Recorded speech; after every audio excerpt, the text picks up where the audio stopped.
Hi everyone, my name is Sharon Carson. For those of you who do not know me, I am the manager of the weServe program here in Drexel Biomed. First of all, I'd like to welcome all of you and thank everybody for being here today to learn more about our weServe program. I'd also like to welcome Chairman Stan Strother, who's agreed to be with us here today on such short notice, and we really appreciate you being here with us. And to all the guests who are here to be a part of this program. Just to tell you a little bit, and actually before I do that, I also want to acknowledge that this program is being supported by the Biomedical Engineering, the School of Biomedical Engineering, Science and Health Systems, as well as the Office of International Programs. I also want to acknowledge today that the lunch that you've just enjoyed has been through compliments of Dr. Owen Montgomery. And you got applause for the lunch? Yes, it's the start. There'll be more, don't worry. I also would like to acknowledge the Office of Multicultural Programs, as well as the Office of Diversity and Equality, who has helped to arrange the program for today. And again, I'd like to say thank you to them.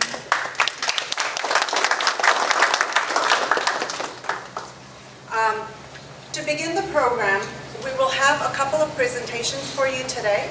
And I just want to quickly, and you'll hear more about this, but I just want to quickly acknowledge our weServe students, because it's because of the students, such as many of you here, that this program really started. So if the students who've already participated in the weServe program would please stand up.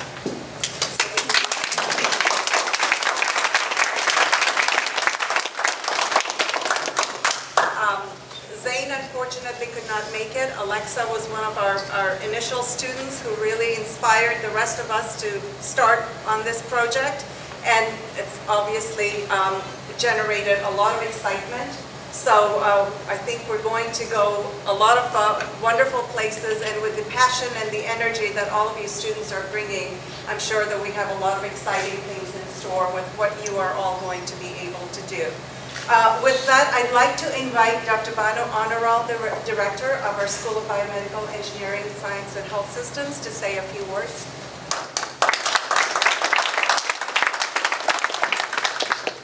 Thank you very much, Sharon.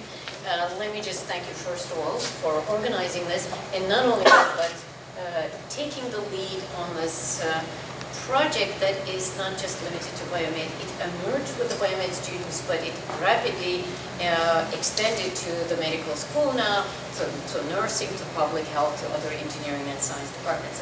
So I think, and also for our business students and our information students and our law students also will be interested, because this is the future. The reason why I say this is very simple.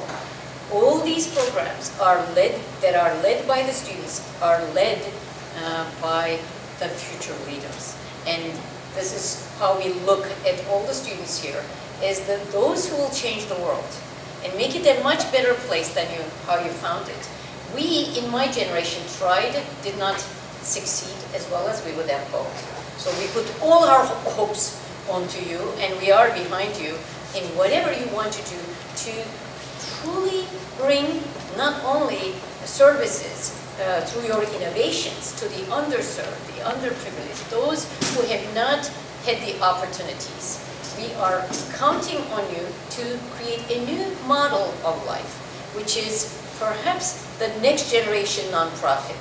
These are scientists, engineers who understand the end user and the needs of the end user, and basically step back and work with the end user. It could be a patient, it could be a clinician, it could be a public health professional, it could be a nurse, and step back and help the solutions eventually not only be designed, created, but also moved and used to the benefit of those who so deserve it, but they do not have the opportunity themselves. So that is the big framework. But what drives me, what motivates me to support the students is that this service program hopefully across the university and maybe in the region and becoming a national, maybe international operation, definitely with sites internationally, that we serve through our innovations.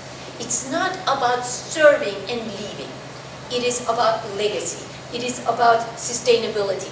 It's about staying with the problem. And if you cannot complete it, hand it over to the person who would do it. Then make sure that they continue to do it. Stay the champion. Do this service, which is, I think, very new concept of serving. Serving through innovations. Now, I'd like to give you some good news. Last 2 days, Drexel was in celebration because we have, in the last 5 years, worked with a foundation partner, Kultur Foundation it's called, and with them, with 10 universities selected out of 80+ universities, for 5 years we worked and learned as students and faculty how to take an idea and with our clinical partners at the beginning and when necessary with the patients to take it from one step to another, closer to the end user.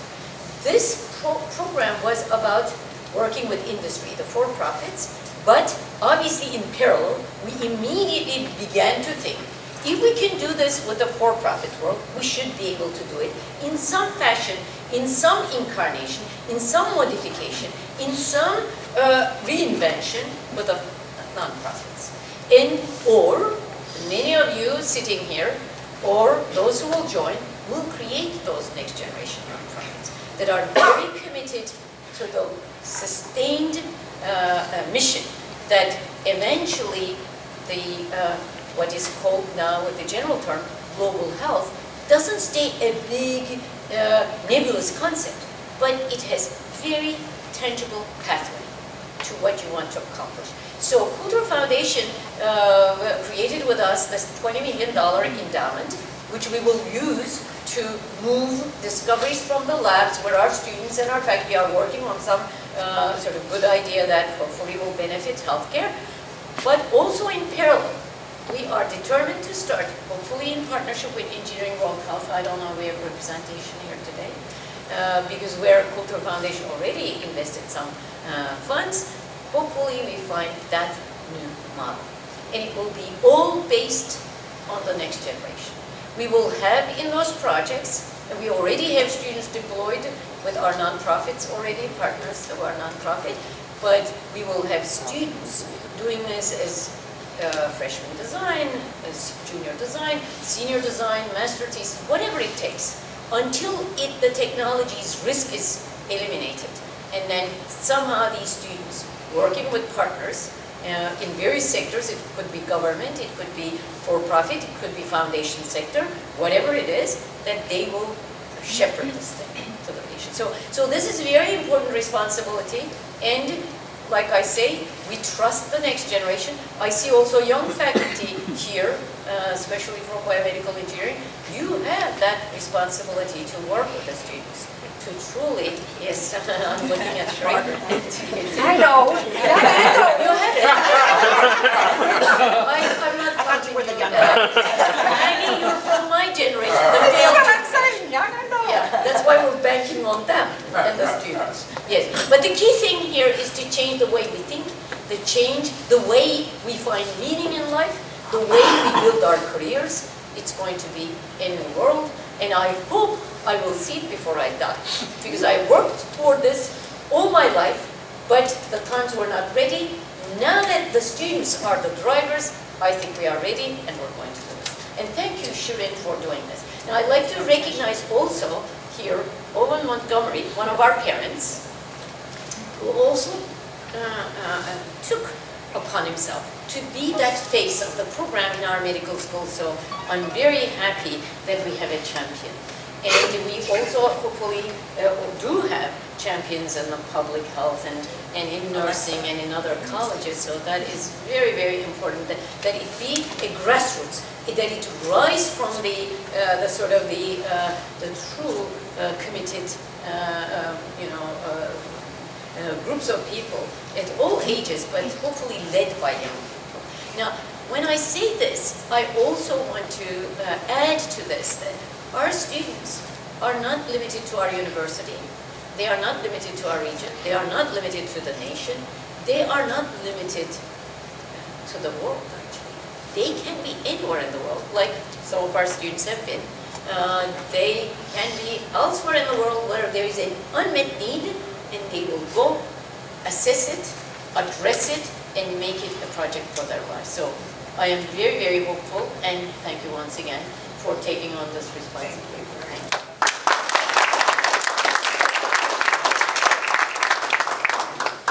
Thank you very much, Dr. Anwar.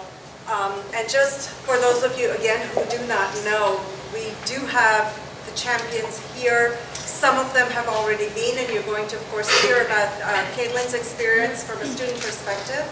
We have 3 more students that are leaving in a few days, and actually next week, to go to the Gambia.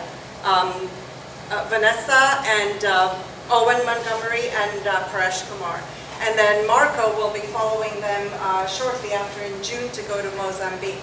So, and again, this could not have been possible without the support of Dr. Julie Mostow, our Vice Provost from the Office of International Programs, and I'd like to invite her to come up and say a few words.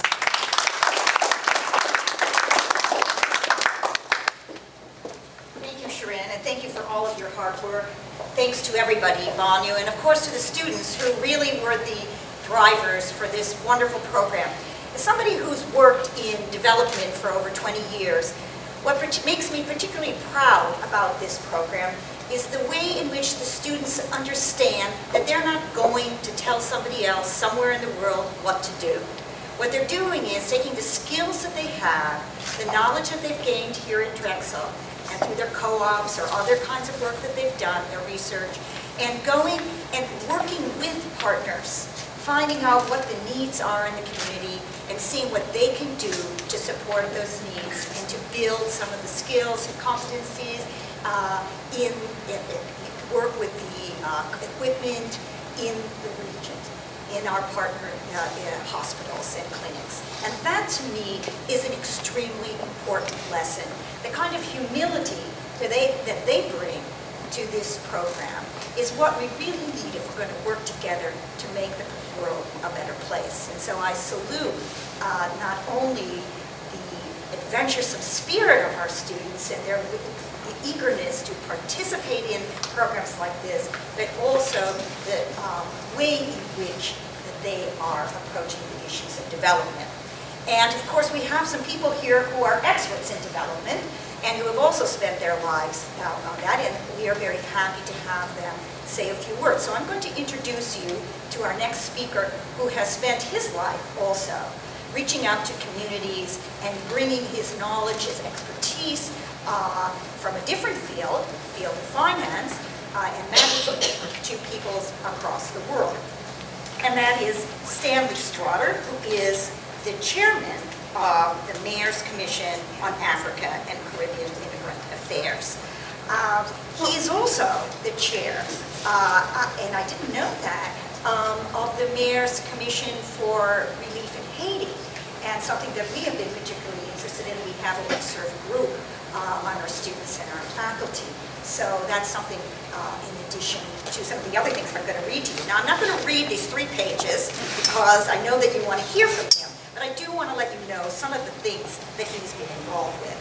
So, he serves as Director of International Business Development in Financial Management Consulting Practice of Thomas Cobb Basillo and Associates. And through this, he's been able to provide enormous amount of support and consulting advice all over the world. With over 30 years experience in international development, he has lived and worked in several countries on the continents of Africa, Central Asia, the Caribbean, and Russia. As a finance specialist, Mr. Strotter has provided services to foreign governments in governance and transparency, worked with finance ministers, and provided advice and counsel to governments on trade policy and foreign direct investments. He served as a consultant on 2 numerous organizations and boards to mention here, not only abroad, but also in Philadelphia in the United States. speaks French, and has considerable experience. I mention the language because those of you who know me from international area studies know that this is one of the things I encourage you also to do, is to learn another language. And I see Professor Karen Cross sitting here, who struggled to do Spanish and had a fantastic experience, even better experience than he would have had in his work in El Salvador. So he speaks French and has considerable experience working with bilateral and multilateral financial development entities such as USAID, African Development Bank, African Development Foundation, Eastern Caribbean Investment Promotion Service, and the U.S. Trade and Development Administration, and the World Bank. He has experience in such countries as Cameroon, Egypt, Brazil, Nigeria, Haiti, India, Cote d'Ivoire, Ghana, Guinea, Haiti, Jamaica, Kenya, Israel, Niger, St. Lucia, St. Kitts, Senegal, Togo, Virgin Islands, Russia, Uzbekistan, Zambia, Zimbabwe, and South Africa. Where haven't you? What a wonderful list. And so, in addition to this, he is also a senior advisor and consultant to large and small, both public and private sector organizations and nonprofits, and is engaged in many community organizations, in international development organizations, and has consulted with and directed several organizations founded by the late Reverend Leon Sullivan, one of our Philadelphia heroes, including his OIC International. He serves on a number of boards throughout the city, the nation, and internationally. He is chair of the board of the Constituency for Africa in Washington, D.C. He's chair also of the board for the Center for Black Culture and International Understanding, and he is honorary consul for the Republic of Guinea. So, as I said, there's so much more I could say about him, but let's hear from him himself. Thank you all for coming, and thanks to Chairman Stanley Strocker.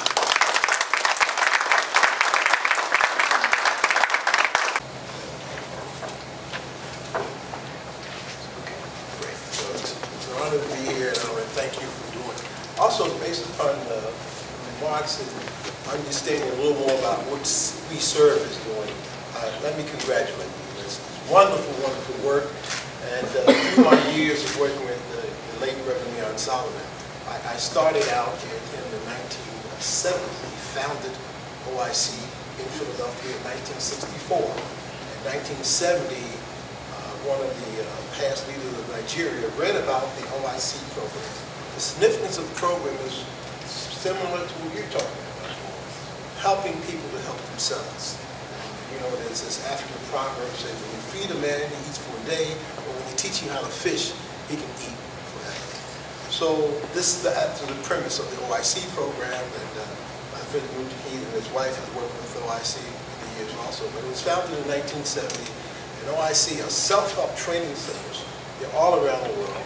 And my first experience with Africa was through the OIC program, and that's where I went there. And they're vocational training centers dealing with people who have maybe no skills or low skills and provide them with skills in many areas. And now they have about, I guess, about 20 OIC training centers in about 25 countries around the world. One of the most successful was in Poland, by the way. Reverend Sullivan, after the wall came down in Poland, he went to meet Lech Walesa, and they began, and it's one of the great success stories of the OIC movement. And that's how I got to Russia and India to talk about developing OIC programs, self-help programs there myself. So that's another story for another day.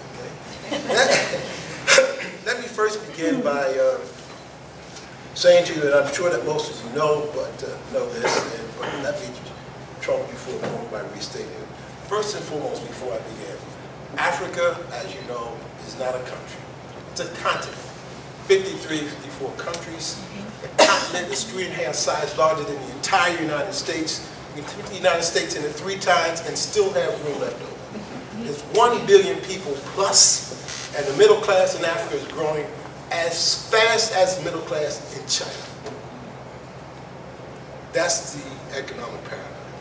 We have had historically, as you know, through having a very long history with Africa, we the United States.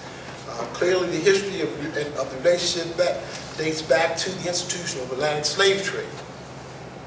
There's always been slavery since the beginning of time, so to speak, but as depicted in the Bible. But the Atlantic slave trade has been characterized as the most inhuman institution created by man, because it actively created and perpetuated an economic enterprise that was built on the backs of exchange and creating human beings as property.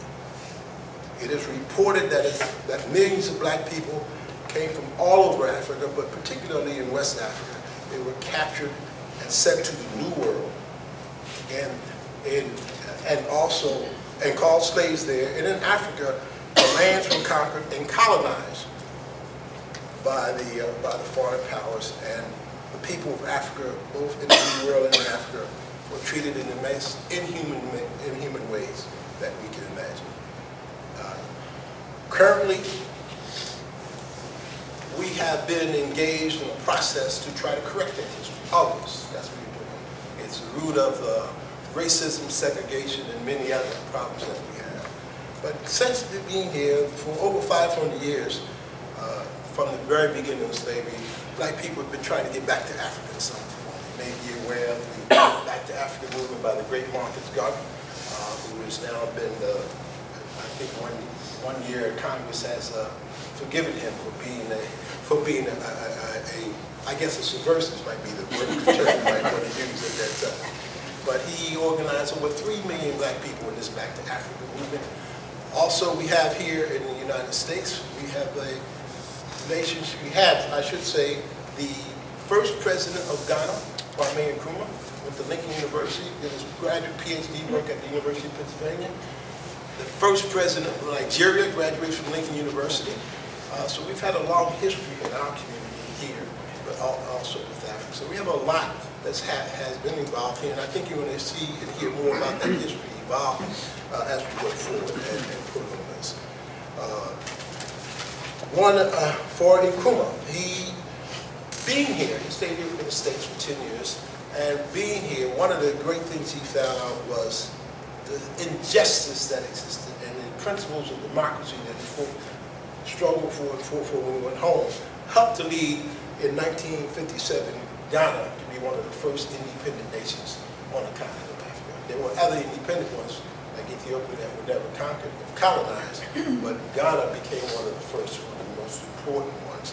And to this day, if you haven't, Moody can tell you, if you haven't been to Ghana, it's the place to go. It is the rising star. And I'll tell you, when President Obama went to Africa, his first trip was to Ghana, because what it has accomplished in terms of the market economy, in terms of democracy and governance, it's a well-run country, and it's really it's a model to many others. So I just share that with you to look at.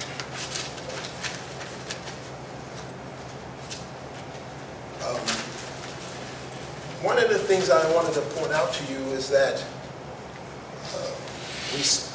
we now have currently going on something called the Africa Growth and Opportunity Act. This is a U.S.-Africa bilateral trade agreement. And next month, June, Secretary Clinton will be hosting AGOA, Africa Growth and Opportunity Act, AGOA forum in Lusaka, Zambia. Her and all of the heads of states and many trade ministers from around the world will be there for about a week to discuss AGOA, to the enhancement of it, and to talk about how they can improve the entry of products manufactured and services in Africa to the United States. So it's the AGOA forum. And the AGOA basically is a trade regime that allows up to 3,000 products to come into the U.S. market duty-free. Unfortunately, when it was first passed several years ago, many of the African countries focused on textiles because it was less difficult for them to do those textiles and to achieve the quotas that the United States allowed. But there's over 3,000 products that could come into the United States duty-free. And as a consequence, this trade regime is being revisited, and we'll probably hear more to talk about as we go forward. But it is one of the major things that we have a bilateral trade with the U.S. and Africa. And we're now looking at doing some additional things with a goal that we couldn't meet before. Like one of the things I heard the professor talk about is venture capital, helping create venture capital so that we can move things to the next level. All right? And I wanted to stop here for a moment and talk about some of the humanitarian things and not simply business. We have had United States, I think our aid program between the United States and Africa, it's probably several billion dollars depending upon how you aggregate the numbers. But one of the big programs I just mentioned is the President's Emergency Program for AIDS Relief, PEPFAR, P-E-P-F-A-R. That was created under President George Bush. It's a $15 billion program to allow NGOs, colleges and universities, and other hospitals and other institutions to work together to deal with problems related to HIV/AIDS, malaria, tuberculosis, and other aspects of it. PEPFAR still exists. In fact, the White House has an Office of Global AIDS Advisor now. And these funds are used to do several things. In collaboration with the host country, they would do a proposal around a project to present to the U.S. PEPFAR for funding. Some have collaborated with pharmaceutical companies like Abbott. Some has collaborated with other pharmaceutical companies that are manufacturing HIV/AIDS drugs, antiretrovirals. I mean, you're only limited by your own creativity, but the issue is that there's a fund of resources there, and some of it is to do treatment, some of it is to do outreach to educate the community, and some of it is to work with hospitals and universities in partnerships to build capacity in these countries that have, particularly in Southern Africa, where there's a significant epidemic of HIV/AIDS, malaria, tuberculosis. So for weServe, just go to their website and look at it. It might give you some ideas of the kind of things that you need, and it will not be lost on me. Waste time looking at that, to be good for you. I'll advise you to look at one more institution that's dealing with global health, and that is the Global AIDS, also AIDS for malaria, and tuberculosis. It's in Geneva. And it is a fund that is more connected to the United Nations. The UN collects resources from all of the countries around the world and uses those resources to work with various diseases and whatnot in the developing countries. As I said, it's based in Geneva, but it has regional offices around. And if you go to their website, you'll find some things. But that's another one where the paradigm is shift from we're going to do for you, we're going to go to that host country, collaborate with maybe the Minister of Health, and say that we can do this, and that proposal will be presented to the institution. And also to make sure that local communities are engaged. In every country they have a local coordinating committee. So for those of you who are in Gambia, or even Mozambique for that matter, you should find out, probably through your Ministry of Health or the minister himself, find out who that coordinating committee is, because that proposal must come through and collaborate with that coordinating committee. And it's happening big time. One of the things I found that many people in the host country may have great ideas, but the proposal process is rather rigorous, and the capacity, skill sets in some of the countries are just not there. And you'll find some of the countries going outside and technical experts to come in just to write the proposal. So, you know, that's an opportunity. So I just share those things with you, and then I go through the rest of our remarks. I will probably reference you there. There's another big initiative going on right now, in both around the world and in our country. This young lady, I don't want to embarrass her, but this is Miss Ivy Shirani. She is a special assistant to Councilwoman Blackwell. She's my buddy and trade partner. I'm taking her to Brazil, which we will be doing a project in Africa. So I'm getting her internationalized. And so good to see her. Another big initiative I want you to be aware of is extremely important. And that's the Global Diaspora Initiative. The global community has examined the remittances that communities send back to their respective countries, like to India, to China, to Jamaica, And one of the things the World Bank found out in a report about 5 years ago was that Africans remit nearly $40 billion a year to their various countries. $40 billion. So we're now trying to look at how to use these resources in the development initiative that take place in those countries. I'm doing a project with the Western Union and USAID. 2 years ago, they developed something called the Africa Diaspora Marketplace, where they have provided several $1 million to African entrepreneurs to participate in a business planning contest, and they can win between $25,000 and up to $100,000 to invest in their business enterprise that will take place in Africa. Now, these African diaspora entrepreneurs could live anywhere, mostly from the United States, but their project needs to be in Africa, or their business enterprise needs to be in Africa. It was so successful, they had over 700 contestants last year. So we're now beginning to develop Africa Diaspora Marketplace 2. It's in development right now, and we will double the number of participants in the contest and invest in another venture capital fund. When we get to the entrepreneur aspects of this venture capital is very, very important for some of the things you're doing as well as others. In addition, the World Bank has had an Africa Diaspora Initiative. It gets to the points that you were making earlier, working with Africans so they can help themselves, so the Africans have African solutions to African problems. And so the World Bank has a program called the Africa Diaspora Initiative, and they have taken theirs out in Washington, but also into various places, because it is the second largest donor or funder of projects on the continent of Africa. The first is the World Bank is the first, the African Development Bank is the second. But they fund about $8 to $9 billion a year in development projects on the African continent, and the African Development Bank is about 5. So it's a very good opportunity for funding development projects and all types of things. I would suggest that the weServe team here look at the World Bank website on Africa and see the many things they're doing. Some brilliant, some not so brilliant. Some people argue that the World Bank just messed up $50 billion a year over the last 50 years dealing with Africa, so they didn't know what to do. They went and said, hey, we're going to do this for you. They moved the people out of the way. The people had no engagement. Even in the most recent controversy, the pipeline that was built for over $3 billion US dollars, funded through the World Bank, they uprooted hundreds of thousands of people and moved them out of the way of this pipeline so they can build the pipeline for the oil that's put out. That was, not only was it horrendous, but they're still suffering from that today.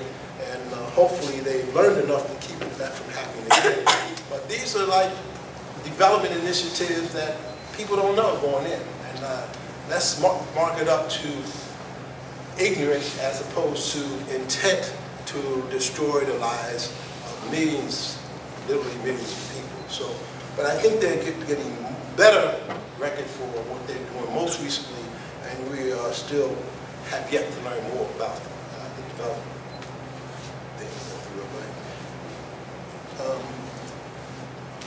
So both these development initiatives are very important and are expanding. In fact, on May 17th, 18th, and 19th, Secretary of State Hillary Clinton will be hosting at the Department of State a diaspora conference. She's inviting not just African diaspora, all of the diasporas, African, Asian, Irish, Italian, because of the importance that the diaspora bring to link to their home country or their respective countries. And it's a very prominent aspect of development policy now. And if you're in that development policy dialogue, you could look at Secretary Clinton's website also at the U.S. Department of State to see what they're doing. I also for Secretary Clinton say that she's is so intrinsic on this issue of women in development that she has selected a special ambassador in the Department of State for women and girls. She has a special program that I'm doing some work with now with one of my clients to help expand access to education to women and young girls. you've been to Africa, those of you know that women are the beasts of burden in Africa. They give birth to the babies, they go out the next day, they farm the farm, they carry the baby on their back, they do everything. And it's just unfortunate, but that's cultural paradigm is going to change, and you're going to see the winds of change. The first president, the most recent president-elect in Liberia is a woman, Ellen Johnson Sirleaf, and in Rwanda, after the unfortunate destruction of hundreds of thousands of people, because there's no men left, the women run half of the government. They run the parliament, they have very high-level positions, and you'll find that happening more and more throughout Africa, and of course in other parts of the world. So it's a thing that I suggest you watch, but how do you get them ready? You talk about the next generation, I heard you say, how do you get this next generation ready for leadership? You have to prepare them, you have to train them, and that's the work that's going on, not only with Secretary Clinton, but with others. I'm going to mention a few more things, and then I'm going to try to sit down and let you ask questions. Unfortunately for the United States, due to our financial meltdown, we have become probably the scourge of the world, some parts of it. But don't be dismayed.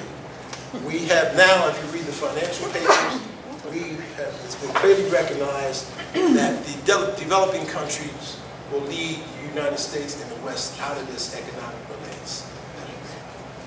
If the U.S. grows by 3%, the economy grows by 3%, next year we'll be lucky. Everyone will be ecstatic. And Europe is projected to have no growth. China, with the unfortunate nuclear disaster and the tsunami, we don't know where that's going. But the idea is the developing world, at best, may grow at 3%, and that's optimistic. Looking at Africa and other developing countries, the growth is projected to be from 5% to 12%. China alone is going to grow at 10% if they do nothing. Nigeria is going to be 8 to 9%. Ghana and the lower end of some of these countries will be around 4.5%, 5%.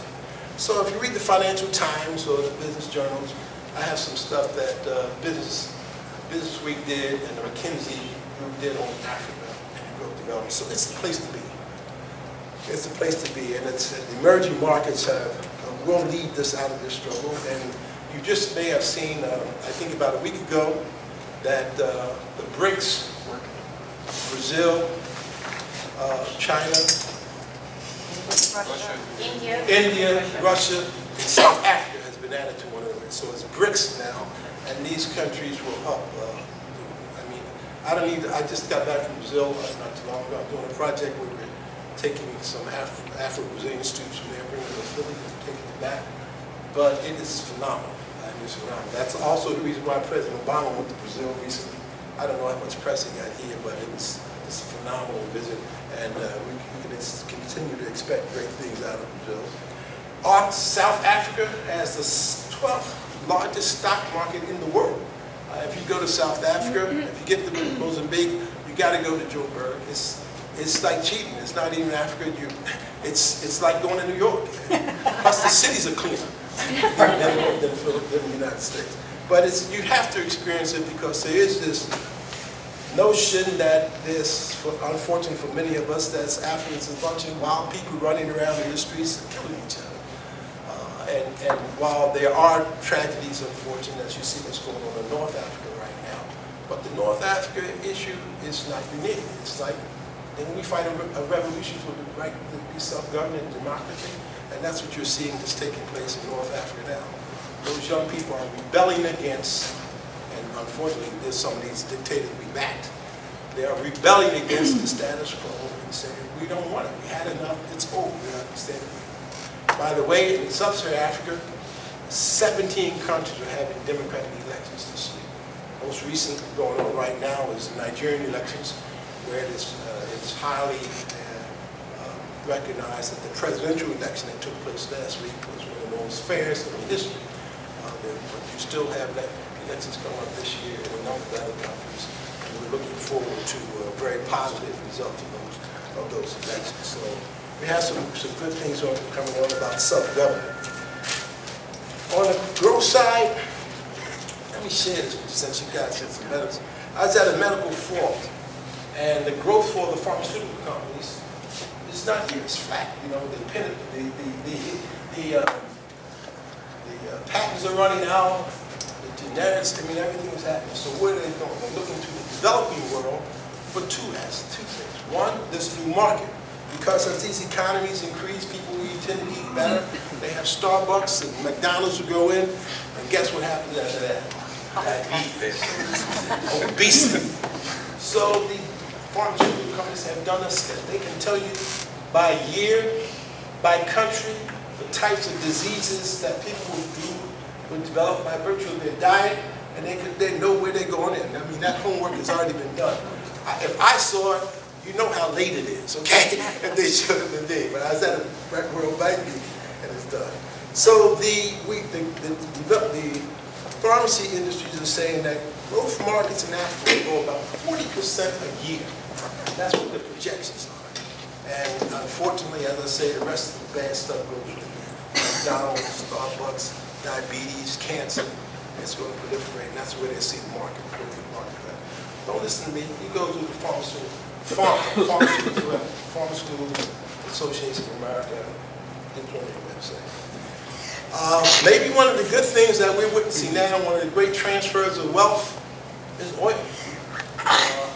While we're going to end up paying $5, $6 an hour a gallon for oil, for many African countries and developing countries, it's the greatest thing that can happen. We have recently, while Nigeria, which is the largest oil producer in Africa, Angola is the second one behind it, but they've just found oil in Ivory Coast, Ghana, Liberia, Guinea. They haven't even begun to dig it yet.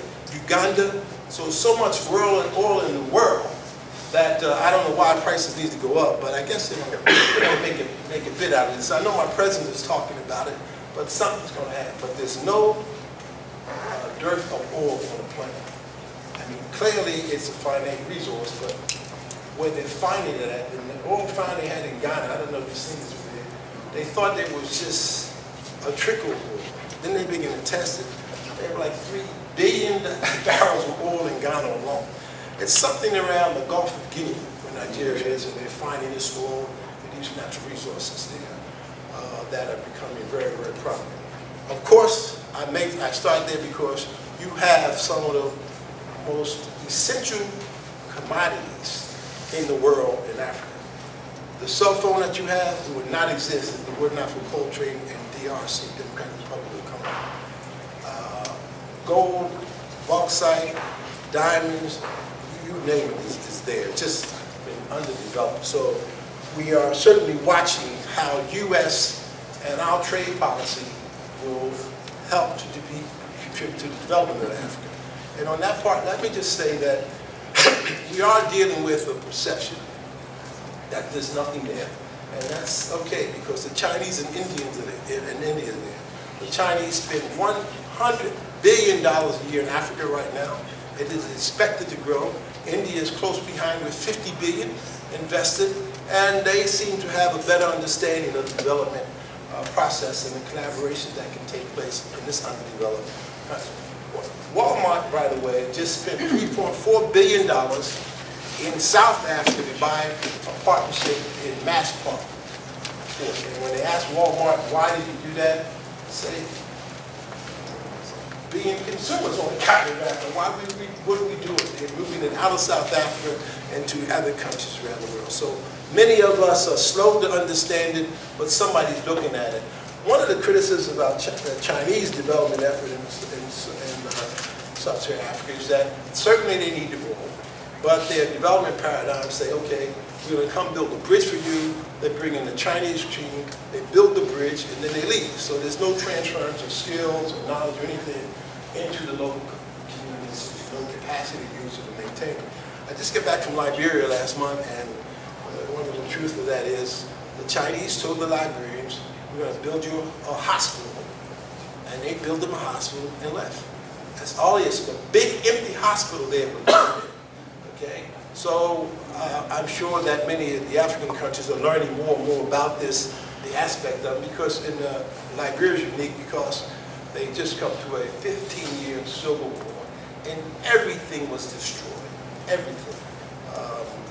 share with the provost and down there. Next, in June, Councilwoman Blackwell and I will be bringing the Minister of Education from Liberia and Angola here to Philadelphia to do an education roundtable.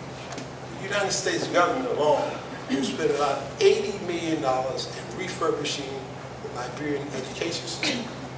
And many colleges and universities around the United States are forming consortiums to help do that work. By the way, Drexel has an edge. The Minister of Planning of Liberia did his undergraduate work at Drexel and his graduate work at Penn State University.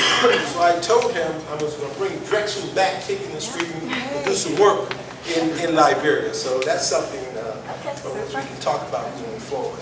So this, what they just recently, USAID in Liberia just recently released an $18 million contract to set up centers of excellence within the country's higher education system. They have to teach. They have to educate teachers all over, civil engineers, you name it, they have to do it. At the same time, they have to take the massive unemployed youth and provide them with skills on the quick side. So there's a lot to be, there's a significant challenge there that has to be dealt with. What I wanted to do now is just maybe, if we have time, I will just stop there because more I can talk. Like you said, I've been doing this for 50 years, so I do this all day, every day. So let me just refer to stop there, and you decide if you want to ask some questions now or at some other point. Okay.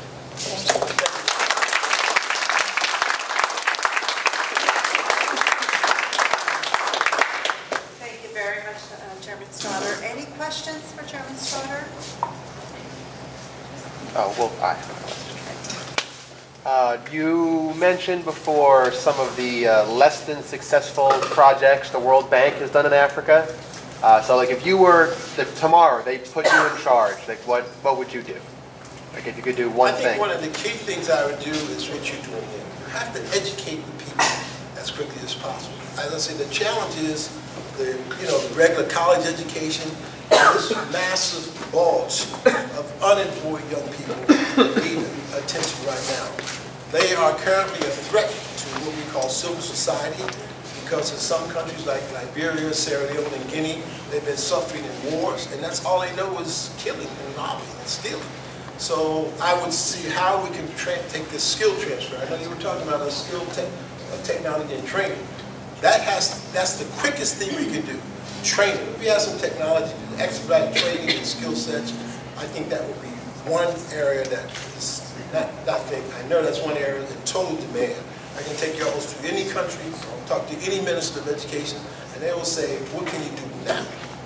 Now, the education system itself is another aspect, and I think I'm advocating that Drexel and other schools in the university will come together. Maybe we can organize a consortium where we can go to countries that are in need to help enhance the education system. But we have to look at education as part of the development paradigm in these countries, because if we don't, they will really continue to move in and do that. Now, that said, there's so many practical projects that weServe, that you're already doing that you can continue, because some of them you have to test out and scale them up. One of the things I was engaged in, I wasn't engaged with it, but I was advising a guy. He has this great, developed in California, this great technology for biomass, and he's wondering why nobody in Africa wants to go buy this thing and bring it so they can produce biomass. But what he didn't calculate was the biomass that this tree doing out there, it may not work there. And he found out when I took him to Liberia, and he's like 150,000 pounds of waste, and where's that waste, and what kind of, so he hadn't done that kind of research. So it's a great machine in the city there. It may be one of those technologies that we need to bring in and help commercialize. But it's that kind of thinking. People get great ideas, they want to save the world, but the cost of that is going to be phenomenal. One of the other things I would suggest you look at, and you may have in technology, I'm sure you have the technology, is super engineers. In Liberia, almost all the roads were destroyed. So they now have to develop some process to quickly develop roads and put asphalt on it so it will last. Why roads? Well, it's essential to communications and to markets. Farmers can't get to the marketplace, they can't get their products exported out of the country if they can't get it from the farm to the market areas. And so roads are a very critical part of it. We often overlook it, but it's a fundamental access point to get to markets and have goods and services and products get to the places they buy. So there's a lot of, as I said, a lot of small technologies that can help by modeling, testing them out, and then scaling them up. But you have a laboratory for doing that. And as pointed out here, you got all this great brain power, to help us do it. So I'm hopeful that as I learn more about what we do, maybe there's some way that we can collaborate and we can take you to a few of those countries to say, let's test it out. Did I get help out? Yeah, thank you. Hang on, Chairman Strong. On behalf of Drexel University, we'd like to bring this a little momentum as an appreciation to the group. Thank you.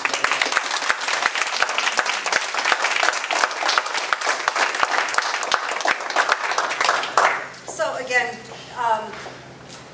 I'm from Uganda. I left Uganda when I was very young, and I had the opportunity to go back after 32 years. And as Chairman Strotter said, he's absolutely right.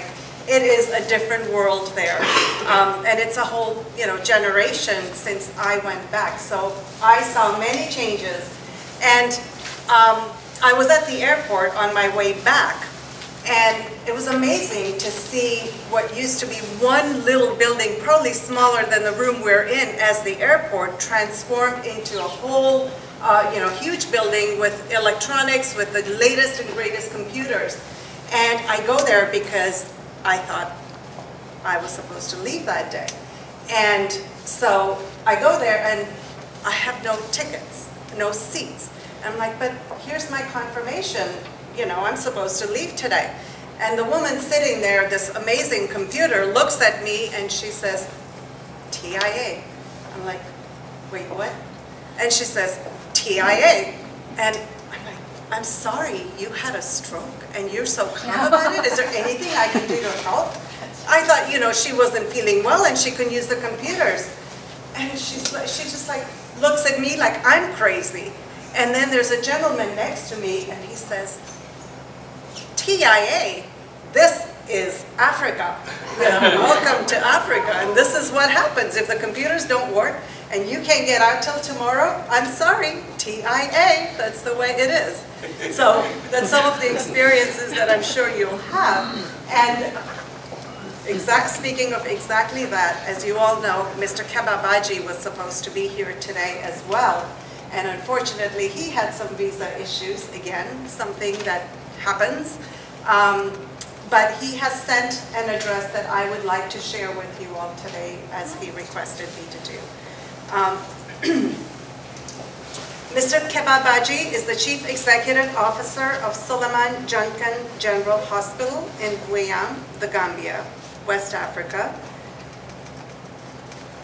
To the University Provost, Dean, the Director of the Biomedical Engineering, Science and Health Systems, other faculty heads and professors, distinguished and most honored personalities here present, concerned personalities in human development, students and interested persons here present, ladies and gentlemen, all protocols respectively, duly and honorably observed. I am deeply grieved for not being able to be physically here this morning to bring greetings from the Gambia and to be able to whisper these little words of gratitude and appreciation for a job well done. Believe me, I had been dreaming for this day and had looked forward for such an opportunity to brush shoulders with highly profiled persons I simply call people of substance.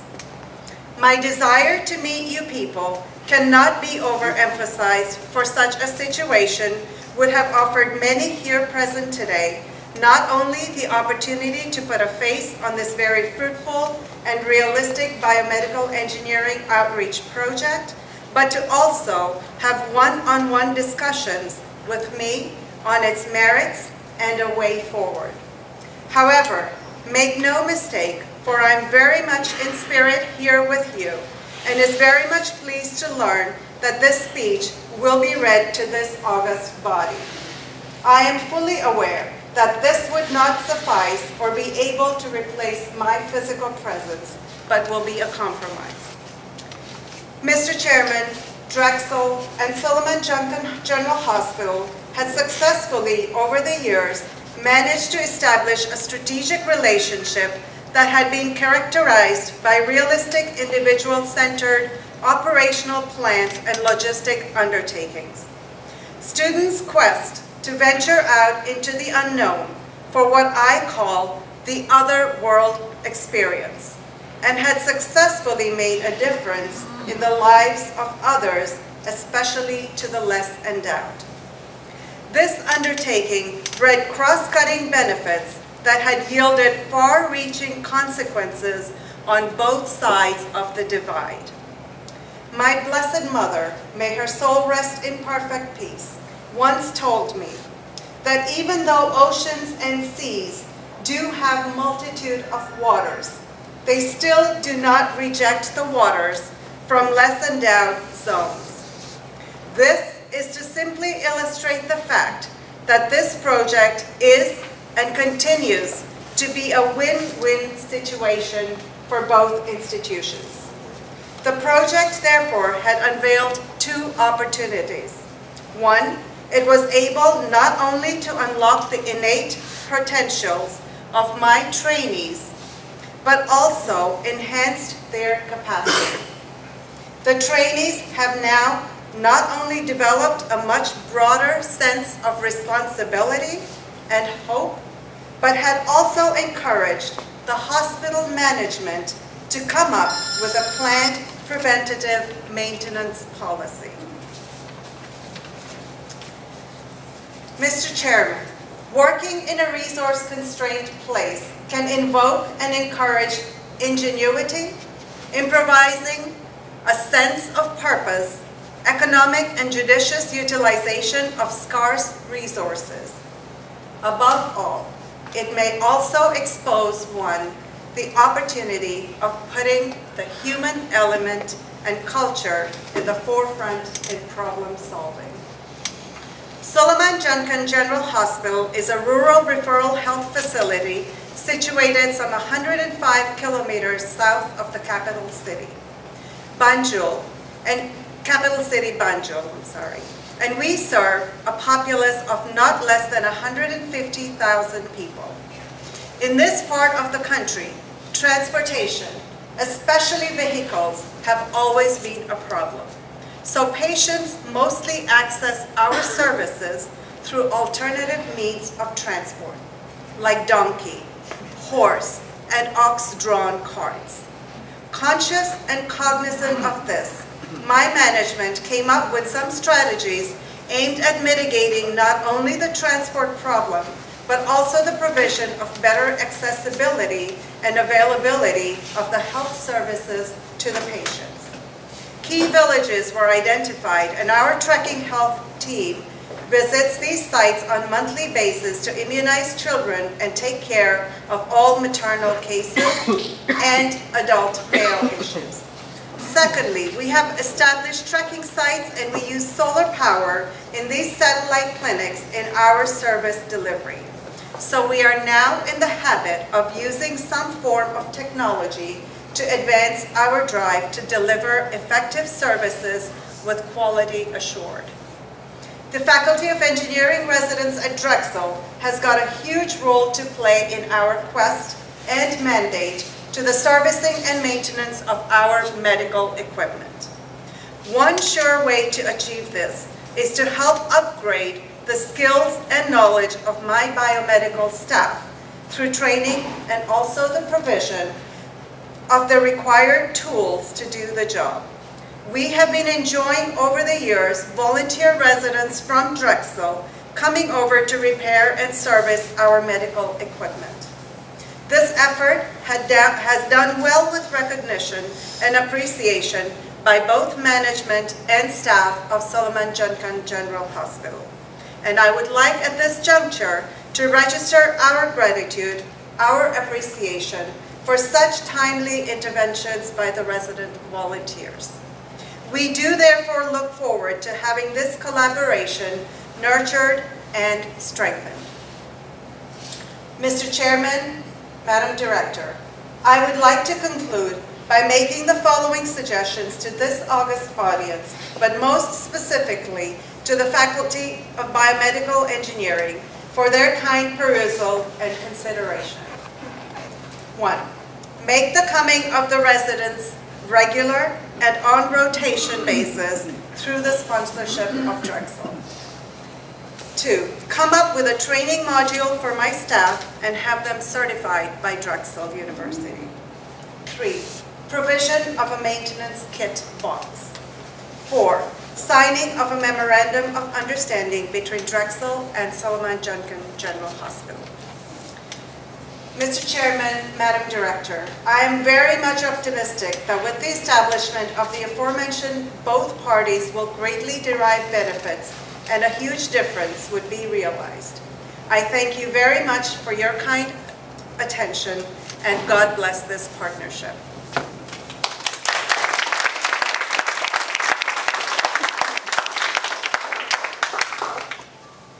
With that, and as we move into creating more partnerships and more opportunities for weServe students to go out in different areas, we're looking into Haiti, we're looking into Benin, we of course have established sites in Mozambique and the Gambia. I would like to have you now hear from Dr. Montgomery as a doctor who went down as a representative of the weServe program to share his experiences, and then you'll also hear from Caitlin from a student perspective. So I'd like to invite Dr. Montgomery. So first of all, thank you for inviting me, and thank you also for having a program of such inspiration and such vision. In fact, I would not be here if it weren't for the program. And in fairness, just as Shirin said and as Banu said, the inspiration comes from our students. It comes from our students in the medical school.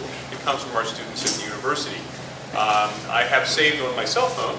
I won't embarrass Caitlin by playing it, but we were talking about her desire to do work abroad and to do service, and she came back from one of the weServe meetings, and she said, "There's this great new program, and it's very organized, and we're going to do training, we're going to go to Gambia."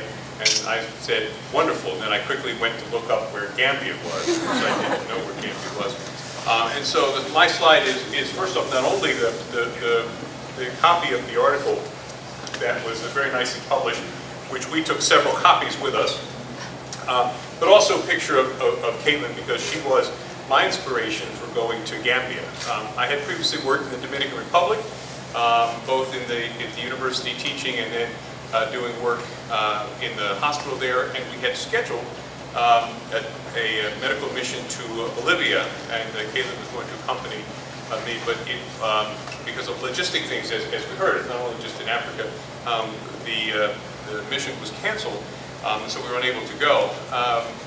And so I was prepared to do an international mission, but the reason to go to Gambia was because of weServe and because of Caitlin.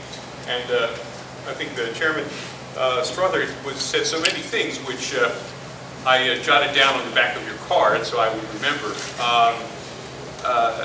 And I have a few slides, and when you give medical talks, particularly if you do OBGYN, you have to be careful what slides you show in public forum. So I was reviewing some of the slides, particularly the ones that were sent me by the medical colleagues that I met in Gambia, and many of them were not appropriate for non-medical audience. I do have, at the very end of the presentation, a couple of pictures which one of my colleagues, Dr. Azada, sent me. So I'll try not to be too visual. There are some, I had the opportunity to both go to the President's inauguration and to sit with our new President as part of the Strategic Planning Commission. And you know, the President has really talked about the globalization of Drexel. This is just one of the ways in which we're being globalized. And I think this is a wonderful way to do it. And I'm sorry that Kim is not here, because he is a wonderful individual who you will immediately become engaged with, as I did. I was in fact going to pick him up from the airport last night and host him in my home for a few days. But he, as you said, had visa problems. At the President's inauguration, Provost Greenberg, who has also been a strong supporter of the program, decided that he would spontaneously make a literary quote and quoted Blake, but I won't quote Blake. But I will tell you that what's happening in Gambia, particularly with Kiba, is very analogous to a book which is called The Pillars of the Earth, in which an entire community is centered around a single institution. Now, in that book, it was about a cathedral that was being built, and in this case, it's the hospital, which was just exactly as the chairman said.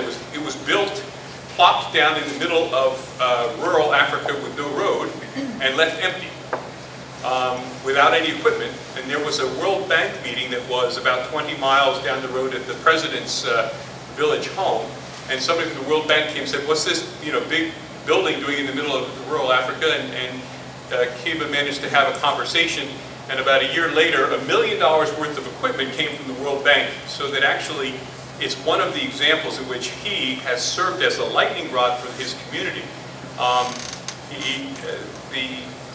It is a source of education, it's a source of occupation, it is certainly cultural, and it raises the standard of living in the entire community.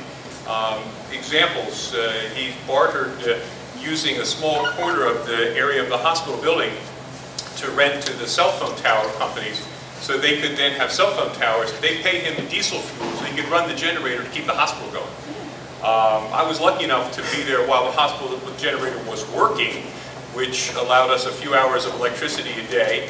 And then after I left, then Caitlin was there for another couple of months without the generator, and so she learned to live with candles and daylight. So we had interesting opportunity. Drexel College of Medicine does have other connections internationally, and again, echoing what Chairman Strother said, one of my faculty members, Dr. Michelle Folan, who's the Associate Vice Dean for Women's Health Research, has had a long-standing program in Nigeria where we have six centers where she has brought a program of cervical cancer screening to Nigeria which didn't previously exist, and this is in conjunction with National Institute of Health, Exxon company, and those programs are currently existing and ongoing. So Nigeria has a much stronger cervical cancer screening program. There is essentially no cervical cancer screening program in Gambia. I also agree that what we can provide the most to the Gambian community is our ability to help with education, and that education can be mutual education. One example is that I treated more women with malaria in a single day at a Trek clinic than I treated in my entire career. And so the opportunity to send young physicians and not so young physicians to a part of the world where they could learn from the physicians and the educators and the teachers there how to treat people with certain conditions that we otherwise would not see. A sustainable partnership, a sustainable collaboration needs to be bidirectional. So it's not simply that we go and, in this case, teach a man to fish, but he also teaches us how to do something else that we then bring back with us. And so I think that Drexel has an opportunity. After being inspired by Caitlin to go, Kiba sent me an email which said, "And when you come, we'll have lots of interesting gynecologic cases for you to do."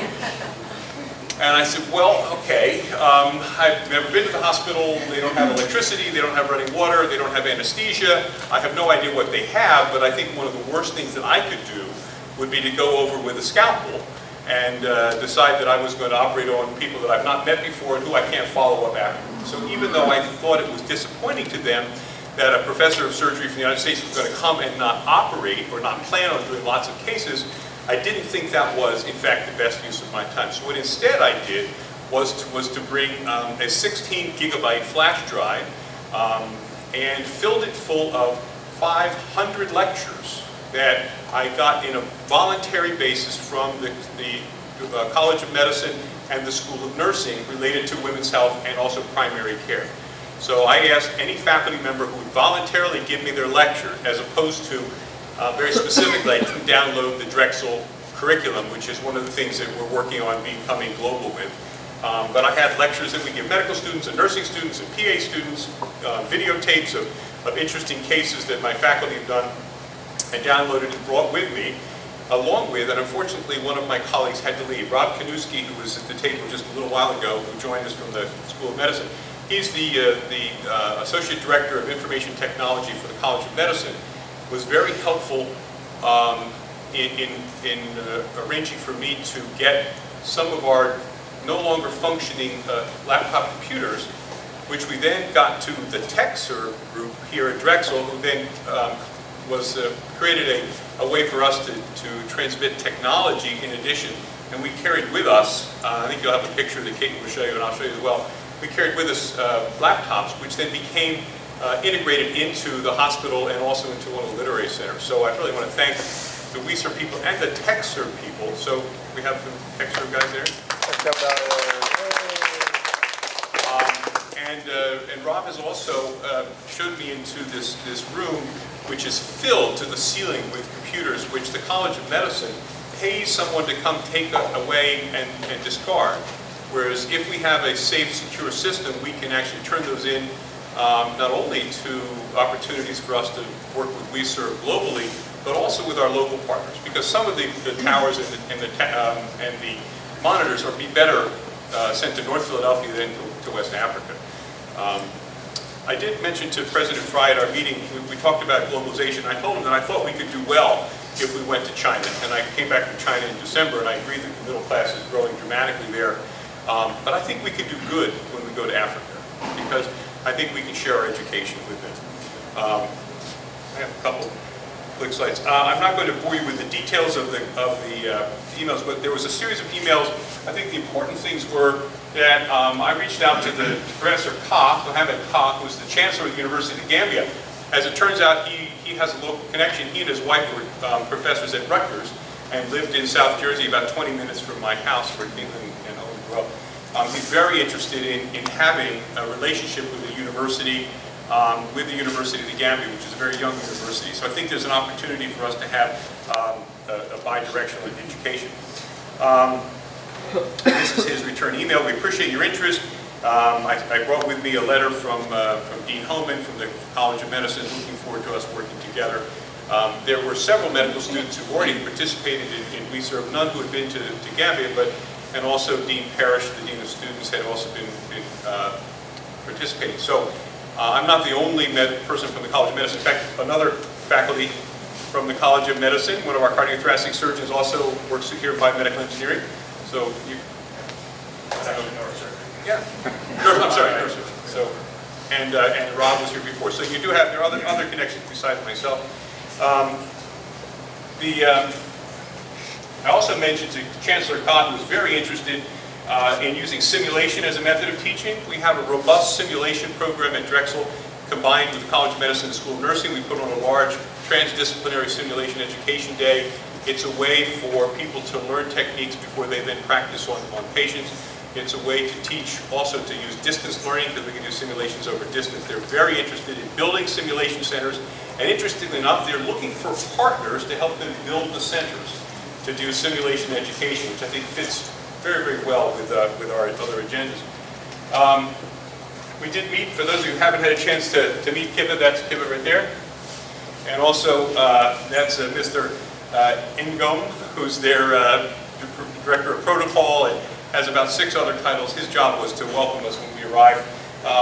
We toured the School of Medicine and the School of Nursing and Midwifery, which is in fact the same building. This building was built in 1853 by the British government when they were the colonial power, and it looks like it was built in 1853, and it in fact is built in 1853. There are, the streets have very well designed for 1853 open gutters, which have slates over them, many of which are broken. And one of the things in the guidebook, it tells you to be careful at night that you don't trip into these open gutters. It is, though the pictures are sometimes quite pretty, like that one, it is a dramatic difference from any hospital that you've been to in the States. It is different than hospitals that I've been to in the Dominican Republic or in China or in South Africa. It is for many and for most of the inhabitants of the Gambia, is a very, very hand-to-mouth existence, extremely rural, and for me, particularly since my interest is in maternal health and in reducing maternal mortality worldwide, an area of the world with a maternal mortality rate in excess of 1,000 women, 100,000 deliveries. To put that into context, the United States, the rate's about 14 per 100,000. So it's a rate not quite 100 times higher than the United States, but one which is a tragedy every single day, and something which I think that we could help with. An example for Drexel is they have transportation problems and they have communication problems. And there's certainly, with the various people in our school, we could help with. And there's also some innovative work that we're doing with the simulation, where we can create simulations of human bodies to teach non-physicians how to do like battlefield surgery. In this case, the battlefield would be the maternity unit. But we're working on a simulation to teach the midwives how to do an emergency cesarean section, because Suleiman King Hospital is a 2-hour drive from the next place they can do a cesarean delivery. And between the time that they get into the ambulance, if the ambulance is not broken and if they have gas, by the time they get to the hospital, they're going to die. And so we can use current technology we have at Drexel to teach this, and that actually, the information can be transmitted over a cell phone, so that you can teach battlefield medicine with technology that we have as currently existing. This is the Royal Victoria Teaching Hospital, which I made sure that we had a chance to visit, so that I came representing the College of Medicine, as well as the opportunity for us to go to Suleiman King Hospital. And it is a terribly poor hospital, and I copied a list of their urgent needs. And as far as I can tell, it is every single thing a hospital needs. And it fills a couple of pages. I will tell you one of the depressing things on the far left. At the bottom is mortuary trolleys. I did not show a picture, but as we walk back to the hotel, the coffins are stacked behind the hospital out in the open, and that was relatively depressing for us to walk by. But the oxygen concentrators and the ICU beds and the neonatal beds are incredibly important, and I think Caitlin has something to talk about. But there's a direct correlation. They had 4 incubators, 3 of which didn't work, and when the 4th one doesn't work, all the newborn babies that are under a certain age die. And they can't do anything about it. So the connection between our ability to help them with technology, to give them a training course, would be incredibly important. They have ultrasound machines, but they don't know how to use them. So we could give them a very simple course in the basics of ultrasound. But while we were there was a woman whose baby had died. They were going to send her an hour away to get an ultrasound to prove the baby had died. They had an ultrasound machine right there. So we could teach them that they could then keep and improve the care for the limbs. 3 pages full of absolute necessities, including the stethoscopes, which we did send, the blood pressure cuffs, which are incredibly important. And to them, that is their tool that they go into the field with. Stethoscope around their neck and a blood pressure cuff, and a big bottle of iron tablets and anti-malarial medicine, and that's about all we had. And that's a good picture of Caitlin doing that. Every single medical human resource, medical, surgical, gynecologic consultants, auto mechanics, because if the cars don't run, the ambulance doesn't drive, the women can't go to the hospital and they die.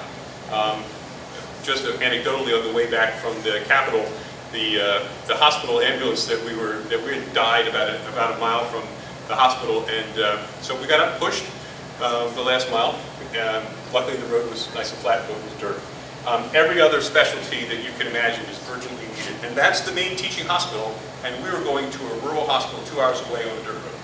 So, some pictures of teaching. Dr. Azadeh, who's Iranian, who was the head of obstetrics. They have 3 obstetricians in the country. 2 are Cuban and 1 is Iranian. It should be noted that the Cuban government sends physicians to Gambia, much like we send people from the Peace Corps. And they should be given credit, though I'm sure that there's an ulterior motive for sending the Cuban physicians. But if it wasn't for the Cuban physicians, there would not be physicians there. And I think there's an opportunity for us to be ambassadors, educational ambassadors, much like the Cuban government sends their physicians. I thought also it was interesting, and I have a picture, I think, on the far right. It wasn't all drudgery. It was very hot. But Dr. Garcia and Dr. Dora are 2 of the doctors. She's family. He's the director of obstetrics. He lives in Cuba. I was at a meeting 90 miles from his home. But I can't visit him. He can't visit to me, but if we each travel 12,000 miles, we can be colleagues. And I referred him patients from Suleiman Junking to the main hospital for him to operate on. And then this was the dinner after I had been referring him patients. And I wrote him little notes that patients were coming. And we were talking about that, you know, we're all the same on the inside. And we can be colleagues as long as the politics aren't there. And he did like beer, too. So they did have PowerPoints. They don't have a slide projector, so they just projected on the wall. The other interesting thing is that the room has, it has what looks like an air conditioner there, but they don't work. The windows were open, and there was a big curtain across the window. We wanted a little air, so I moved the curtain, and it turned out that's where the mosquitoes hatch. So it was an interesting opportunity for us to have medical talks at. They were very interested in working. One of the emails from their IT tech, they have a computer lab. It's 7 old computers. Every piece of equipment in the room which we're trying to get TechServe to come take is newer and better than every piece of equipment in the medical school computer laboratory. They have one IT tech who moonlights on the side, and so I think that the IT department, computer science people could dramatically increase the ability of their students to be educated. That's a picture of the hospital. That's a picture of the solar array that was funded through the work of Power Up Gambia, which I think is doing a remarkable job. They're going to move on to some other hospitals, and other hospitals need the work. But this allows for the special areas of the hospital, the pediatric area, the blood bank, and some areas to have electricity 24/7. Because if you don't have electricity at all when the generator breaks, then all the blood in the blood bank goes away, and all your medicines that need refrigeration go bad. And if you have a baby who's on a ventilator, the baby dies. So the connection between electricity and technology and life and death is a one-to-one connection. That's a picture of the local taxi called Gelly Gelly, which I did not ride in. And the women outside the hospital, and the dirt road outside the hospital, and the fact that there will be a road. Well, I was there was not a road paved, but I am told by Lonnie, who's from Christiana Hospital, who was there in January, that the road is now paved to the hospital. So part of the reason that it takes a long time is the road is very bumpy, the axles break on the cars, and you go about 25 kilometers an hour. It takes a really long time to get to the next place that you can get care. There is not running water. It turns out that when the sun's hot enough for long enough, the solar energy will run the well, and water automatically comes out of this broken faucet. So the first time we went to scrub, there was no running water, and there's another picture I think Caitlin has in her set of the scrub nurse who pumps the water and pours it over your hands as you scrub, because there's no running water. The next time we came to 2 days later, I was shocked to see water coming out of the faucet, but you can't turn it on and off. It just comes on or it goes off. And so one of the things that we need engineers for is that if they could simply fix the plumbing that they have, they could store the water when they don't need it. Otherwise, it just runs out, and then when it's out, it's out. We also realized that we needed to go to the well and fill up our buckets before it got dark, because once it's dark, there's no water. So Dr. Jones is on the left here. He's 70. I wish I could be so cheerful and so expert as to come on a Saturday and operate on 8 people for free on Saturdays, which is what he does. And learning from him was a wonderful opportunity. And Osmond is our nurse anesthetist. This is Caitlin dispensing medication. The only 2 medicines we had were iron and anti-malarial medications, which we gave to everybody, and everybody drank from the exact same paper cup. And the high-tech maternity care, this is actually a piece of rope which Caitlin had in her kit, which we measured using the toolkit from the weServe, measured in centimeters, and then gave to the nurse midwife because they had no way of measuring or estimating the number of weeks of gestation of the pregnancies. They simply did it with their hands and wrote down what they thought. In my hand here, I'm also holding the fetoscope, which is a very inexpensive rudimentary plastic fetoscope. They have an electronic Doppler. It's actually a vascular Doppler, but it has the wrong head on it to listen to baby. But they don't use it. And I said, oh, well, because you only have one, you don't want it to break. He said, no, it's because we only have one battery. They have one 9-volt battery in the hospital. So I just how many times have we gone back past the rack with 4 9-volt batteries for $10. So I immediately went to Home Depot when I got home, and I bought 9-volt batteries, and I told Caitlin I was going to send a care package with the batteries for their Doppler and a bunch of other things, until I found out that to send 4 batteries is about $400. It's very expensive. This was just to remind us that not only weServe, but TechServe is important, and also the students who are going, I believe, will each be able to take 2 freshly repaired tablets donated by the medical school. With batteries or without batteries? I'm sorry? With batteries or without batteries? But Well, with rechargeable batteries. Rechargeable batteries. And we'll be able to leave them again. I think that we'll need to make sure that we designate where we want them to go appropriately. But one of them is currently running the library at the Sullivan John King Regional Hospital, so the medical students can actually have access, and Caitlin created the database for that. So I think that'll be useful. This is one of the computers. This is Zane's computer, actually, which was donated to Mr. Ba. Do you remember working on that one? Yeah. And he's very appreciative of that. Osman, who's the nurse anesthetist and who runs the hospital, sent me these are some emails appreciating from them. I'll end with just a little medicine. Maternal mortality in the Gambia. Gambia is part of sub-Saharan Africa with the worst maternal mortality in the world. Simple things that we could do would have a dramatic effect, and a much greater effect in a place where the risk is terribly high than it would be, for instance, in Philadelphia. Tomorrow, as I told Chairman Strother, I go to the medical examiner's office tomorrow, and I work with the medical examiner here in Philadelphia to review maternal deaths in Philadelphia. Our rate is relatively high for the United States, and yet is still insignificant compared to the number of women who die. The chance in a woman's lifetime that she'll die in childbirth in Gambia is something like 1 in 45. So the chance in the developing world that a woman will die in childbirth is 1 in tens of thousands. And so it is a very real worry that when you become pregnant, you know someone in your village or someone in your family who has died giving childbirth. The director of the hospital, RBTH, is a gentleman named Mamadi Cham, who we met when we were there, and his thesis work was about the problem with rural Gambia and the transport of women to the teaching hospitals. So the idea that we could teach non-physicians how to do low-risk cesarean deliveries using technology we developed here at Drexel, which is consistent with one of the Gates Foundation grants for the use of biomedical engineering to help improve the plight of women and children in the United States, is a really exciting opportunity for us to do. A 2-hour drive from a woman bleeding to death means that she dies.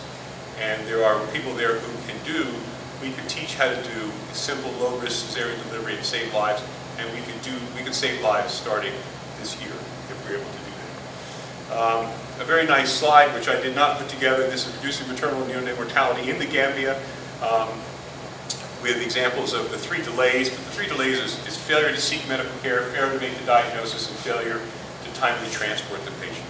So if you have no confidence that once you get to the doctor they're going to do anything, you don't go to the doctor. And if when you go to the doctor, all you do is get sick and die, you don't want to go to the hospital because that's where people go to die. So there's an entire disruption of the normal system. And I will just tell you that one of the areas in which we interface with some of the women who come from Africa at Drexel is there's a group of women from West Africa who have had female genital mutilation, or FGM. In Gambia, about 85% of the women have had female genital mutilation in some fashion. It is the majority of the women, and it is an issue for delivery because what happens is they're very scarred when they come to delivery. And some of the pictures, which I'm not going to show you, are the pictures of the women who were scarred. It then creates a risk for the babies. The babies die in utero because they can't come out. And so one of the doctors, Dr. Azadeh, who is the gentleman from Iran, has developed a technique where he takes the babies who have been mutilated or scarred, and then under anesthesia corrects the scarring so that they can then have safe deliveries.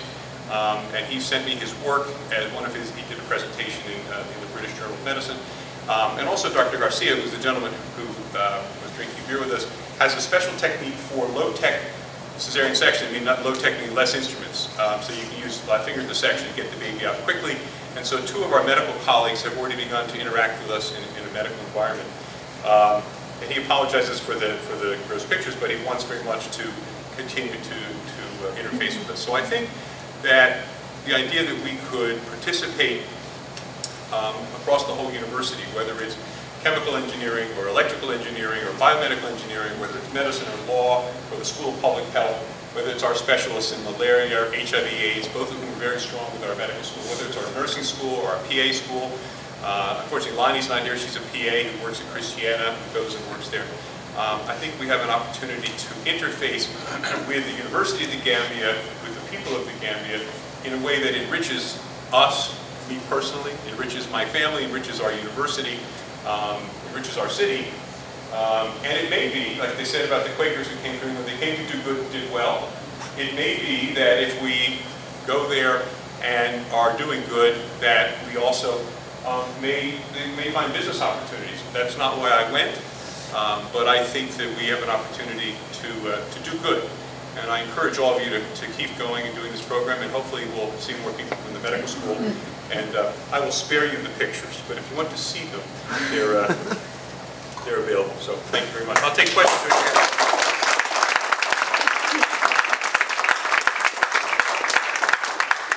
Thank you very much, Dr. Montgomery. And as again, looking at that list of urgent needs at the beginning of the presentation, you can see that there is vast opportunity for anybody from Drexel to participate in this program at many different scopes, many different levels. And as it turns out, I mentioned earlier, we have 3 students going to the Gambia next week. 2 of them are from the physics department. There is a process for application. You have to qualify, and once you've done all of that, you have to tell us what your contribution to the program will be, because what we want to do is have you take what you're learning at Drexel, go out there, have the real world, real life experiences, come back and continue to work on that through your Drexel projects, whether that be your junior or senior design projects or your master's thesis, whatever the case may be. But there is lots of opportunity, and I'll talk more about it at the end. But I want to say, when Caitlin left, I was, of course, as the manager of the program, I was nervous sending her over there, and I was really thrilled to know that her dad was going to be with her when she first went. But nonetheless, I said, Caitlin, make sure you keep emailing me so I know what you're doing and I know what you need, and let's stay in communication. So her first email comes in to me and she says, Shirin, I'm sorry, it's taken me so long to send out this email, but I've had an amazing experience. I was in the hospital and I was looking at these incubators and I'm seeing babies die around me. And it just, even now, it gives me goosebumps to think about it. And having that email, she said, there's just no power around here and everything is a struggle. And I said, forget it, Caitlin, you don't have to email me. Use that power for what's really necessary to use it for.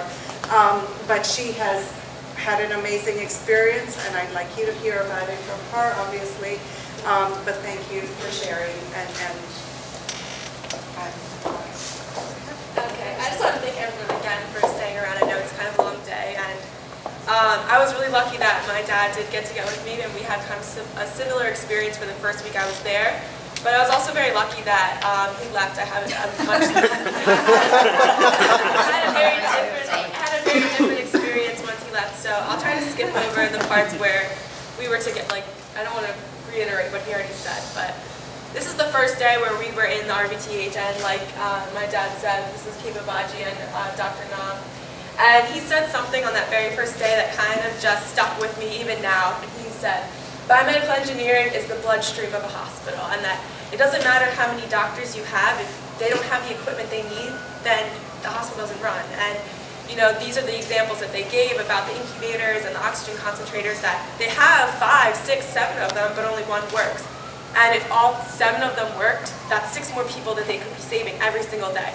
So from the very first day I was there, it just became so real to me that biomedical engineering and our major is like life-saving, and that we can do something. And I feel like sometimes we don't get to see that in our classes when you're struggling to solve a problem, or you're doing this electronics lab and you don't see the end, the purpose.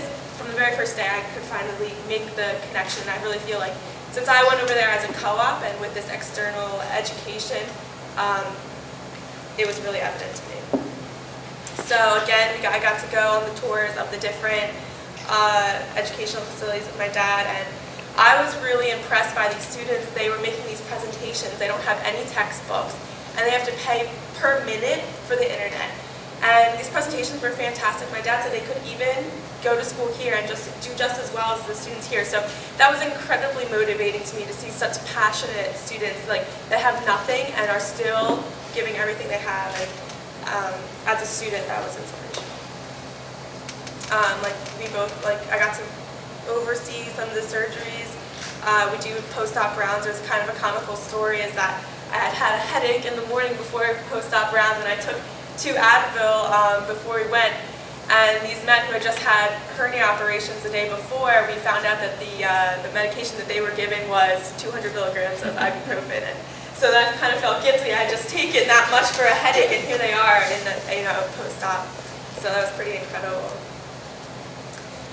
Again, I got to work with the nurses. I got to have these 2 experiences. One, with the hospital, working with the staff, working with my dad, and then when he left, doing the engineering side of our degree. So here's my dad with the ultrasound, and this was the point where he said, like, you need to know how to do these basic things. And I think that that's something that the weServe students can do. We can, learn how to do something, go over there and teach them. I think that these Trek teams, what Keba talked about in his speech was that, they send ambulances out to more rural areas to keep the amount of people out of the main hospital. And you have this team here on the left, and they're there for a whole day's work. They don't stop. They don't stop until every single woman is seen. And you can see the waiting line. There's hundreds and hundreds of women because the president just gave all pregnant women and children under the age of 5 free health care. So they work until every single woman is seen, and it's a really long day. And I really applaud them, and it was a pretty amazing experience, I think, for us to see the need and I think that this is an opportunity for the students to come up with, innovation, because here we are in just a house, and, my dad showed you the tools that they're using are a piece of rope from my luggage and, a plastic, what was it called? Mutoscope. And so, there's opportunities to help these people that are living further away, even from a rural hospital. So then, finally, my dad left me, and I was okay, and I had friends, and I started my real engineering work. And so here I am with Sekou, who is a boy that's even younger than us, who I know has become my friend and also the friend of the boys that went before me. He is kind of the shining star for the hospital because he's learning how to fix medical. He's continuing his education, which he doesn't even have the money for, and he's actually being supported by the weServe students because he's our friend, and he sends us emails, thanking us so much because, this is what he wants, and he doesn't have any tools. He's just really inspired, from within, and, he told me that the only reason they know how to fix medical equipment is because Drexel students are going over there and teaching them. And so then again, you just realize what you're doing is so important. Here, he is a young boy, the only one that's capable of fixing the medical equipment. The only reason he knows how is because Drexel students are going over and teaching him how to do it. And so that was really touching. And you can see the workspace is kind of small. They don't really have anything. And this is the toolkit that the weServe students will bring over, which to them is like a treasure chest. On the right is when I went to the Medical Research Council, which is when you said the New York it was like cheating. It's not really even like you're in Africa anymore because they have power, they have ice cream, they have, so I got to stay with them for a week and work with their biomedical engineers, and I'll talk a little bit about it later. So here again, I'm in the MRC. I got to learn about the different things that they're doing. I also got to see a tour of all the equipment they're working with, and they're really the drivers for infectious disease research. Here's the team of the biomedical engineers and the head of biomedical engineering. And I say extreme engineering because Shauna, who is the head biomedical engineer, wrote this paper about how these engineers started in the same situation where the engineers at the Sloan and Duncan and RVTH are at. Just one room, no equipment, no education. nowhere to go, and they turned it all around. They of course had a lot more funding because they're funded through Europe, but now they have a workspace that's as big as this room, and half of it is just extra equipment so that none of the projects are delayed, and so it was really incredible. And so I have that paper if anyone wants to read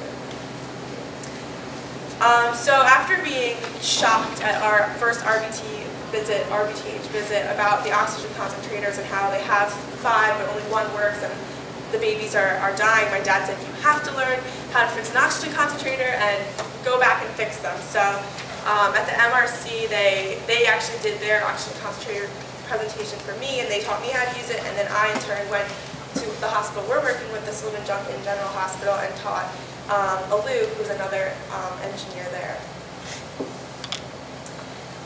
So that was like the work that I did, but I also gained a lot of other things. I made a lot of international relationships. Like my dad said, the Cuban doctors, I would have never been able to talk to them about their experience unless, I traveled all the way there.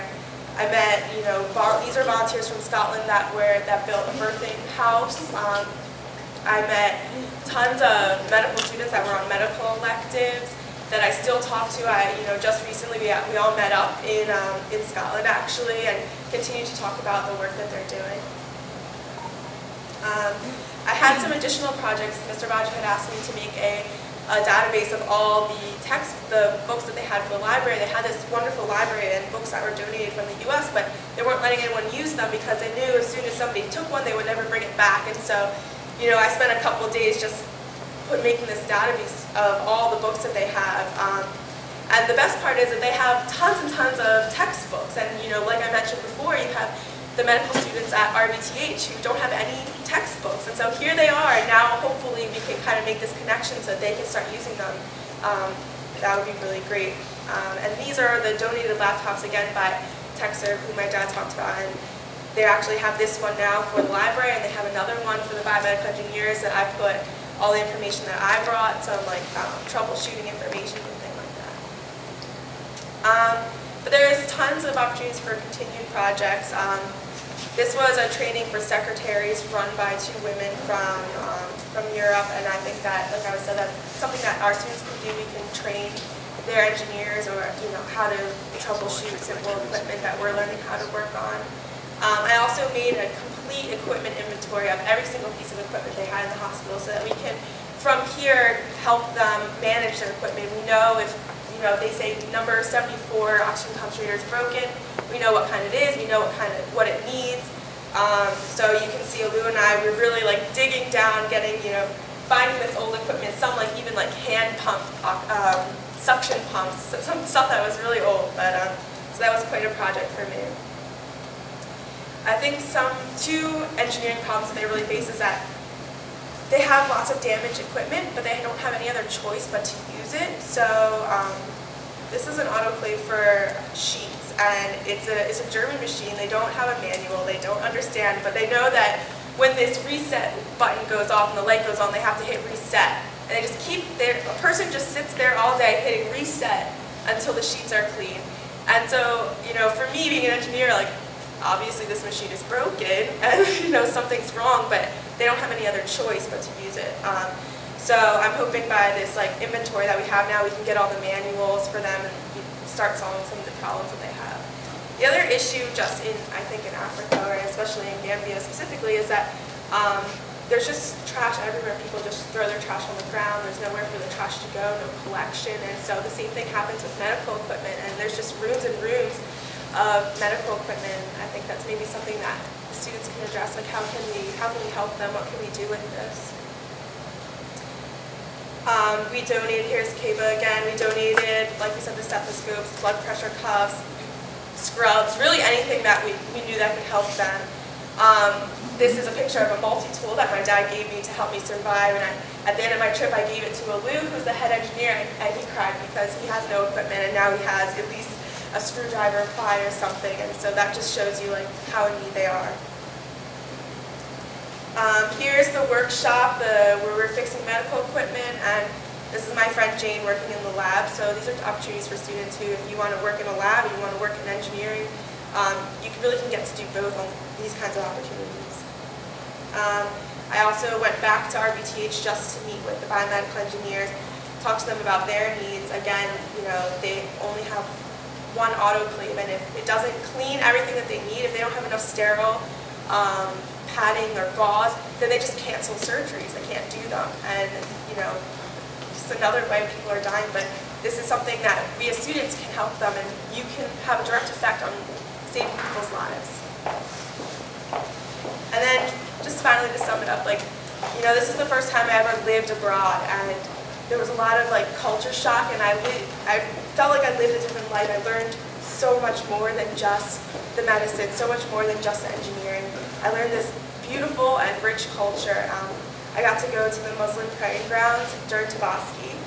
I had 3 different host families, Mr. Baji, Mr. Ba in Macau, and also in the village next to where I live. They cook me dinner almost every day. Obviously, football was a lot of fun. It's like what everybody does. I got to see a lot of football games. I got to. Football. Well, yes. I really became part of the family of this family that lived next to the hospital. I helped them carry water, even though you can see they're pretty worried that I will probably drop it. I got to cook. I played games, and it was really wonderful to be accepted. And you can see my African dresses. I was part of the culture too, is going out, getting the fabric and getting it made. And the dress I'm wearing today is also African inspired. This was Yamisu, who ended up being my best friend, who lives in next to the village next to the hospital. And these are the computers again from TechServe. And we were teaching her computer skills, and they eventually, like my dad was saying, the hospital just isn't a hospital. It's kind of the movie theater. People come and watch movies there. They have they have the library now, but they want to have a computer lab where people can come and, it's not just a hospital. It's a community center, and it's bringing everybody up. So we hope that with the continued donations of the laptops and TechServe, that we'll be able to help them do that.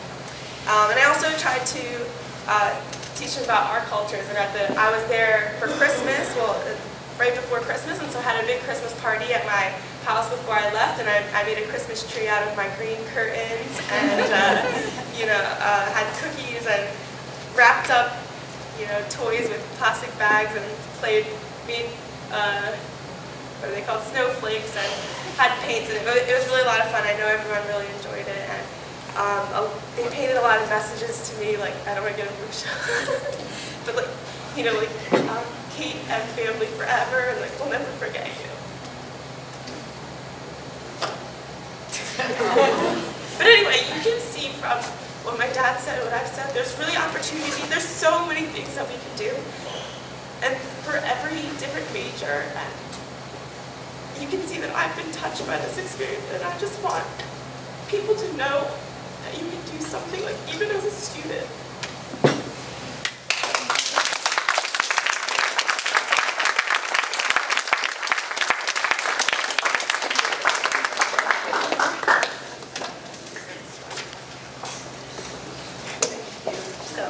Tears. Well, that would have been a hard act to follow, so we kept two at the end there. But, so yes, you can see. And she said, even as a student, and I think, and I hope that many of you consider going out there and doing all the great things that you've heard Dr. Montgomery and Caitlin share with us today. Mr. Baji will be here tomorrow, God willing. And so if anybody's interested in meeting with him, and I hope many of you are, we have a sign-up sheet in the back, so please do sign in there, and we will let you know when we can arrange for a time. We will have more sessions. We'll certainly have more conversations, so that you can meet him personally. And so please do let us know if you're interested in doing that. As far as weServe students, it is now a student organization, and there are many students who are interested. We do have meetings. So feel free to let us know if you're interested in joining. And another thing that I want to say is weServe is not just international. weServe is very much about serving in the communities locally as well, and we do. Our students have been going out and working with projects with communities such as the English Foundation, working with communities. They have residents with neurological and physical disabilities, so you can have the opportunity to go out and talk to them and work with them. We work with Good Shepherd, Ronald McDonald House, Children's Hospital. There's several opportunities. So if you know anybody that wants to participate through weServe, and for whatever reason cannot or does not want to go internationally, you certainly have opportunities right here in our backyard that you can help with as well.